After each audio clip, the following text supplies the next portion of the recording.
thể hiện bằng việc đưa ong mật vào rừng thảo quả để hút mật qua thảo quả trở thành sản phẩm mật ong thảo quả thơm ngon,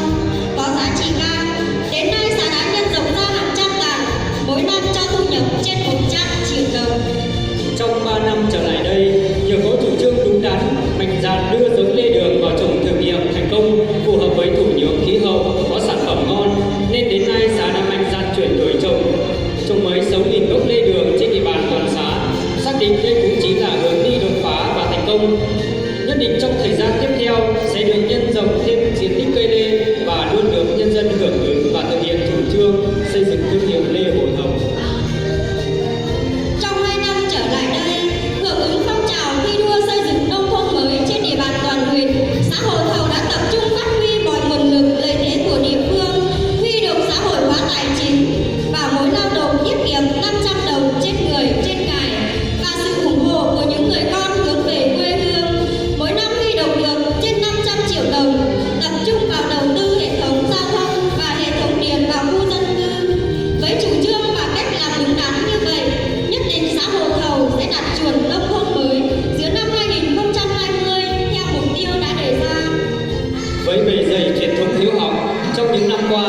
tỷ lệ học sinh đến lớp của xã luôn đạt trên 98%, cơ sở hạ tầng trường học ngày càng được đầu tư khang trang, công tác giáo dục ngày càng được quan tâm. Đặc biệt từ năm học 2017 đến nay, thực hiện chủ trương của tỉnh, xã đã chỉ đạo xây dựng kế hoạch đưa kỹ năng sống và văn hóa truyền thống vào trường học rất thành công và đã được huyện lựa chọn lấy Hồ Thầu làm điểm tổ chức hội thảo đánh giá, rút kinh nghiệm nhân rộng trên toàn huyện. Thấu hiểu tình cảnh của hàng trăm nhân dân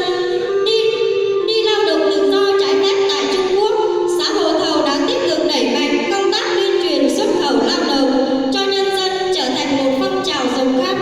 Đến nay xã đã có 3 lao động tại Ả Rập Xê Út, 26 lao động đi trong nước. Đặc biệt, Hồ Thầu là xã đầu tiên kết nối với công ty Gia huyện Mèo Vạc tuyển lao động đi Trung Quốc hợp pháp, đảm bảo quyền lợi chính đáng cho nhân dân. Từ đầu năm đến nay, xã đã có 33 lao động đi Trung Quốc có thu nhập ổn định.